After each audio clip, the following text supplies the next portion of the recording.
என் அருமை மாணவ செல்வங்களே, உங்கள் அனைவருக்கும் இனிய மாலை வணக்கம். உலகத்தில் 3 வகையான நண்பர்கள் இருக்கிறாங்க. அதாவது 3 விதமான நண்பர்கள். நாம் எந்த நண்பரை தேர்ந்தெடுக்கிறோம்ன்றது இந்த செய்தியை உங்களுக்கு விளக்க போகிறேன். ஒருத்தர் என்ன பண்ணார், ஒரு ஊரில் ஒருத்தருக்கு ஒரு பெரிய பிரச்சனை வந்துடுச்சு. அப்போது அவர் நீதிமன்றத்துக்கு போகிறாரு. நீதிமன்றத்தில் வழக்கு நடக்குது. அந்த நீதிமன்றத்தில் வழக்கில் ஜெயிக்கணுன்னா யாராவது சாட்சி சொல்லணும். இது நமக்கு எல்லாம் தெரிஞ்ச விஷயந்தான். அப்படி போகிறார் அவர். போய் ஃபஸ்ட்டு முதல்ல இருக்கிற நண்பர்கிட்ட போகிறார். தோழரே, இந்த மாதிரி எனக்கு நீதிமன்றத்தில் ஒரு வழக்கு இருக்குது, நீங்கள் சாட்சி சொல்லணும். அப்போ அந்த நண்பர் சொல்கிறார், முதல் நண்பர், நான் சாட்சி சொல்ல நான் ரெடி, நான் இல்லைன்னு சொல்ல வரல. பட் நான் வீட்டை விட்டு எங்கேயும் வெளியே வரமாட்டேன், நான் வீட்டிலே தான் இருப்பேன். வேணும்னா நீதிபதி என்கிட்ட சாட்சி கேட்டுக்கிட்டோம் அப்படின்ற மாதிரி சொல்லிட்டார். சரி, இது நமக்கு சரிப்பட்டு வராது அப்படின்னு சொல்லிட்டு என்ன பண்ணுறாரு, இரண்டாவது நண்பர்கிட்ட போகிறார். போயிட்டு சொல்கிறாரு, இந்த மாதிரி எனக்கு வழக்கு இருக்குது, நீங்கள் சாட்சி சொன்னால் நல்லாயிருக்கும். உடனே இரண்டாவது நண்பர் சொல்கிறார், ஐயா, நான் உங்களுக்கு சாட்சி சொல்கிறதுக்கு ரெடி, நான் வரேன். ஆனால் நீதிமன்றத்துக்கு வெளியே நான் நின்றுடுவேன். மன்றத்துக்குள்ளே நான் சாட்சியில் என்னால் சொல்ல முடியாது. நான் வெளியவே நின்றுட்டு வெளியவே வந்துடுவேன். அப்படி இருந்தால் சொல்லு, நான் வரேன் அப்படின்னு சொல்கிறார். சரி, இது சாத்தியமா? சரி, உடனே இதுவும் நமக்கு செட் ஆகாதுன்னு சொல்லிட்டு ஒரு மூன்றாவது நண்பர்கிட்ட போகிறார்.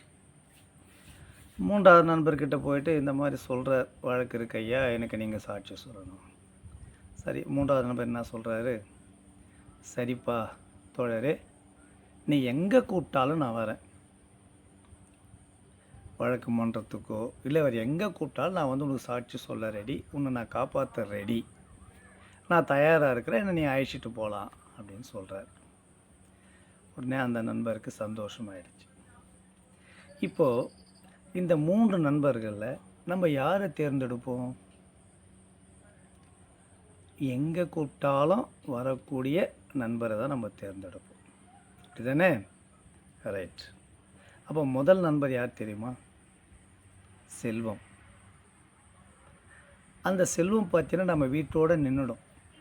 கடைசி காலத்தில் நம்ம இந்த உலகத்தை விட்டு பிரியும் போது, அதாவது உலகத்தில் எதை வேணாலும் தள்ளி போடலாம், இறப்பை மட்டும் தள்ளி போட முடியாது. அப்படி இறப்பை தள்ளி போட முடியாத ஒரு சூழல் நம்ம இறப்பு வரும் பொழுது அந்த செல்வம் எங்கே நின்றுடும்? வீட்டோடு நின்றுடும். சரி, இரண்டாவது நண்பர், உற்றார் உறவினர்கள் எல்லாரும் வருவாங்க, சுடுகாட்டு வரையும் நிற்பாங்க. ஆனால் அதுக்கப்புறம் எரி மேடிக்கோ அங்கே நம்ம வரமாட்டாங்க.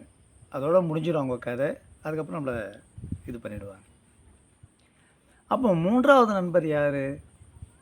கடைசி வரையும் வரதா சொல்லியிருக்கிறார். அது யார் அப்படின்னு பார்த்தா, நம்ம செய்யக்கூடிய நன்மைகள், உலகத்தில் நம்ம செய்யக்கூடிய சேவைகள், மற்ற ஜீவராசிகளுக்கும் உலகத்திற்கும் இருக்கின்ற அனைத்திற்கும் செய்கின்ற பேசுகின்ற இனிமையான வார்த்தைகள், பண்பாக பழகுகின்ற குணம், இதுதான் நம்ம கடைசி வரையும் நம்ம கூட நம்மளை காப்பாற்றும். அது வாதாடும் நம்ம ஆத்மாக்கு, இவர் நன்மை செய்திருக்கிறார், அப்படிலாம் எனக்கு தெரியும் அப்படின்னு சொல்லும்போது நல்ல ஒரு உலகம் கிடைக்கும் அப்படின்னு சொல்கிறார். அப்போது எந்த நண்பரை இப்போது தேர்ந்தெடுக்கணும்? நம்முடைய செயல்கள் எப்போவுமே நல்ல செயல்களாக தான் இருக்கணும். உலகத்தில் இருக்கின்ற அனைத்து ஜீவராசிகளுமே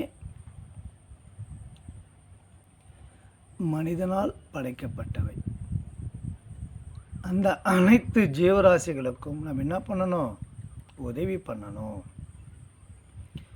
நோயாளிகளுக்கு உதவி பண்ணணும், மூத்தவர்களுக்கு உதவி பண்ணணும், வழிப்போக்கர்களுக்கு ஏதாவது உதவினா பண்ணணும், பசித்தவர்களுக்கு உணவளிக்கணும், ஏழை எளிய மக்கள் வீட்டில் இருக்கின்ற குழந்தைகள் படிப்பதற்கு நம்மால் ஆன உதவிகளை செய்யணும். இது போன்ற நம்ம